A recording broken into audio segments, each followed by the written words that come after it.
অধিকাংশ রূপসীর হাসির শোভা মাংসপেশির কর্তৃত্ব, হৃদয়ের কৃতিত্ব নয়। হুমায়ুন আজাদ। শাড়ি পরে শুধু শুয়ে থাকা যায়, এই জন্য বাঙালি নারীদের হাঁটা হচ্ছে চলমান শোয়া। হুমায়ুন আজাদ।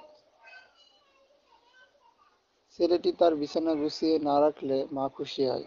দেখতে পায় একটি পুরুষের জন্ম হচ্ছে, কিন্তু মেয়েটি বিছানা না গোছালে একটি নারীর মৃত্যু দেখে মা আতঙ্কিত হয়ে পড়ে। হুমায়ুন আজাদ। পৃথিবী জুড়ে প্রতিটি নরনারী এখন মনে করে তাদের জীবন ব্যর্থ, কেননা তারা অভিনেতা বা অভিনেত্রী হতে পারেনি। হুমায়ুন আজাদ।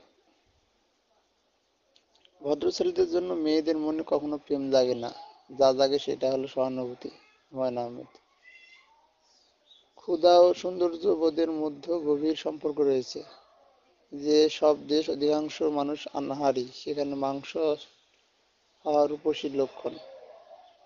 যে সব দেশে প্রচুর খাদ্য আছে, সেখানে মেদহীন হওয়া রূপসীর লক্ষণ। এই জন্য হিন্দি আর বাংলা ফিল্মের নায়িকাদের দেহ থেকে মাংস চর্বি উপচে পড়ে। ক্ষুধার্ত দর্শকেরা সিনেমা দেখে না, মাংস চর্বি দেখে ক্ষুধা নিবৃত্ত করে। হুমায়ুন আজাদ। মেয়েদের স্বভাব হচ্ছে হালকা জিনিস নিয়ে মাতামাতি করা। হুমায়ুন আহমেদ। মেয়েরা ব্যক্তিগত চাহিদার কাছে কখনো পরাজিত হয় না। হুমায়ুন আহমেদ। মেয়েদের চরিত্রের মাধুর্য পাওয়া যায় কুমারী অবস্থায়। কুমুদ কুমার সান্যাল। গত 200 বছরে গবাদি পশুর অবস্থার যতটা উন্নতি ঘটেছে, নারীর অবস্থা ততটা উন্নতি ঘটেনি। হুমায়ুন আজাদ।